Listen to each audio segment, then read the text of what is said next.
সাইয়্যিদুল ইস্তিগফার। আমার সাথে বলবেন, আল্লাহুম্মা আনতা রাব্বি লা ইলাহা ইল্লা আনতা খালাকতানি আনা আবদুক ওয়া আনা আলা আহদিক ওয়া ওয়া'দিকা মাসতাতা'ত আউযু বিকা মিন শাররি মা সানা'ত আবুউ লাক বিনি'মাতিকা আলাইয়া ওয়া আবুউ বিযানবি ফাগফিরলি ফাইন্নাহু লা ইয়াগফিরুয যুনুবা ইল্লা আনতা।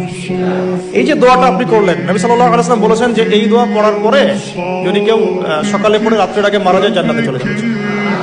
রাতে পড়ে সকালের আগে ইন্তেকাল করলে জান্নাতে চলে যাবে। এটা যদি না পড়েন, অ্যাট লিস্ট এতটুকু, আস্তাগফিরুল্লাহাল্লাযী লা ইলাহা ইল্লা হুয়াল হাইয়ুল কাইয়্যুম ওয়া আতুবু ইলাইহি, এইটুকু। আর এটাও যদি না পড়েন, না পড়াটা একটু লজ্জার যদিও বা, যদি না পারেন তাহলে বলবেন আস্তাগফিরুল্লাহ ওয়া আতুবু ইলাইহি, আস্তাগফিরুল্লাহ ওয়া আতুবু।